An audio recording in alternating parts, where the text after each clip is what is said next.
نحمده ونصلي على رسوله الكريم اما بعد بسم الله الرحمن الرحیم وآتوا حقه یوم حصاده. د شریعت د بنیادی احکامونه یو حکم هغه عشر هم دی. عشر د ځمکې د پیداوار د لسمې حصې نه د الله تعالی په نوم باندې غریبانانو مسکینانو ته ورکولو ته وایي، او دا په حقیقت کې د ګناهونو نه د بچ کېدو او د ډیروالي د مینې د مال نه د خلاصي یو سبب هم دی، او د غریب دپاره په معاشره کې د معمول مطابق د ژوند تیرولو یو ذریعه او سبب هم دی، او په دې کې د ایثار او همدردۍ یو ښایسته فلسفه هم پرته ده. بل طرف ته د دنیوي فایده به د دې عشر هغه دا وي چې الله تعالی به د ده دا کوم د ځمکې پیداوار دی، دا پیداوار به الله تعالی د آفاتو نه هغه ساتي او د ده دپاره او په دې کې خیر او برکت ورچوي. نو د عشر په باره کې یو څو اهمې خبرې هغه ذکر کوو. اول دا چې د زکات په شانت عشر هم فرض دی، ځکه قرآن کریم کې الله تعالی فرمایي وآتوا حقه یوم حصاده، یعنې ورکې حق د دې په ورځ د لو د دې باندې. نو د په ورځ د لو باندې حق ورکول عمده عشر دی. دارنګې حدیث مبارک کې هم راځي، بخاري نقل کړی دی، نبی علیه السلام فرمایي ځمکه چې باراني وي یا په چینو اوبه کېږي یا خوا کې ورسره حوض وي او په جړلو تې اوبه راکاږي نو دې کې لسمه حصه ده، او کوم چې نهري وي یا ارټي وي نو هغې کې شلمه حصه ده. نو د دې حدیث مبارک نه هم فرضیت د عشر هغه معلومیږي. دویمه خبره د عشر دپاره څه نصاب شته او که نه؟ نو نه، د عشر دپاره نصاب هغه نشته، بلکې چې ځمکه ده هغه ځمکه پیداوار کوي، بیا برابره خبره ده که هغه ځمکه ده غصب کړي، که ځمکه ده په عاریت باندې اغوښتي، که ځمکه ده هغه په اجاره باندې اغوستي، که ځمکه ده خپل ملکیت وي او که هغه ځمکه وقف شي. په هر صورت کې هغه ځمکه چې پیداوار وکړي نو د هغې لسمه حصه هغه به د الله تعالی په نوم باندې غریبانانو ته ورکوي. درېیمه خبره د عشر دپاره هغه څه نصاب نشته،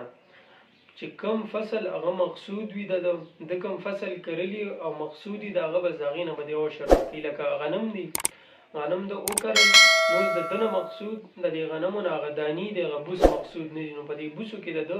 هغه عشر نشته، بلکې چې دغه کمې دانې دي د دغې دانو نه به لسمه حصه ورکوي. ها که چېرته داسې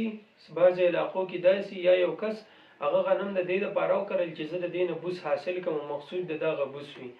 نو د دغه نه مخکې د دانو د راختو نه مخکې د هغه کټ کل دپاره د څاروو او هغه بوس هغه د مقصود نو بیا به په دې بوسو کې په ده باندې عشر راځي او لسمه حصه به د دغې نه ورکوي. چې کومه ځمکه هغه په باراني اوبو باندې یا په قدرتي اوبو باندې هغه اوبه کېږي نو په دغې ځمکه کې هغه لسمه حصه ده چې عشر به هغه دی د لسمې حصې نه ورکوي. خو که چېرته ځمکه داسې چې دی هغه په ارټ باندې هغه اوبه کوي یا هغې له په پیسو باندې دی هغه اوبه اخلي او هغه اوبه کوي، نو اوس دغلته دغه چې کومې اوبه دي نو دا د ده د محنت دي یا دا کومې اوبه دي نو د دې د قیمت ادا کړی د دې د وجې نه به دغلته په دغې ځمکه کې په ده باندې شلمه حصه هغه په عشر کې راځي.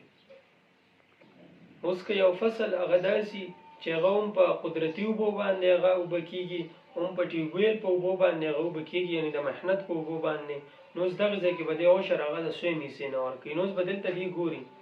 که د باران په اوبو باندې ډېر د اوبه شوي نو بیا به لسمه حصه ورکوي، یعنې په قدرتي اوبو باندې ډېر اوبه شوي نو لسمه حصه به ورکوي، او که چېرته د محنت په اوبو باندې یا د ټیوبویل یا د پیسو په اوبو باندې هغه ډېر دغې ته اوبه ورغلي نو دغلته به بیا دې شلمه حصه هغه ورکوي. بله خبره که دا فصل د څو کسانو په منځ کې شریک وي نو اوس پر دې نه عشر څوک ورکوي؟ نو چې د کومو کسانو په منځ کې شریک وي نو چې د هغوی څومره حصه رسېدلې ده نو هر یو به د خپلې حصې مطابق د هغې نه عشر ادا کوي. بله خبره چې چا په کور کې څه سبزي کرلې ده یا په کور کې د میوې بوټي کرلې دي نو آیا په دې باندې عشر شته که نه؟ نو نه، چې په کور کې د سبزي کرلې ده یا په کور کې د میوې بوټي کرلې دي نو په دې کې په ده باندې عشر نشته. نخمه خبره چې کم پیداوار وشي نو د هغې نه د عشر د ادایګۍ په وخت کې به دې هغه د خرچې چې کومه خرچه په دې باندې راغلي نو هغه به د دې نه جدا کوي، بلکې چې څونه فصل شوي دي نو د کل فصل نه به دې عشر هغه جدا کړي. داسې به نه کوي چې دی وایي زما په دې باندې خرچه راغلې ده اول به زه دا خپله خرچه جدا کړم د هغې نه وروسته به بیا د دې نه عشر ادا کوم. نه، چې څونه پیداوار شوي دي نو د دغې کل پیداوار نه به ته عشر ادا کړې، د هغې نه وروسته به ورسره بیا نور معاملات کې. که یو سړی اوس داسې چې هغه وایي چې یاره زه د عشر چې دا کم پیداوار شوی دی دا نه ادا کوم بلکې د دې قیمت به ادا کوم، نو دا هم صحیح ده. لکه د ده غنم شوي دي او په ده باندې یو بوجۍ غنم هغې عشر ادایګي راځي. دی وایي چې یاره زه دا یو بوجۍ غنم نه ادا کوم بلکې د دې چې څونه قیمت دی نو هغه نه قیمت به زه ادا کړم، هغه به زه غریبانانو ته ورکړم، نو دغه جایز دی چې دی دغه قیمت ادا کړي.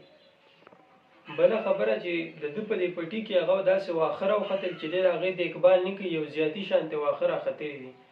دغه دی هغه ذریعه د آمدنیو هم نه ګرځوي. نو په دغه کې په ده باندې عشر نشته. خو که داسې چې دی یې دیکبال هم کړی دی او هغه ذریعه د آمدنیو هم ګرځوي، دغې صورت کې به بیا په ده باندې د دغې چې کوم واښه راختلي دي نو د دغې عشر هم ادایګي په ده باندې شته، دی به یې ادا کوي.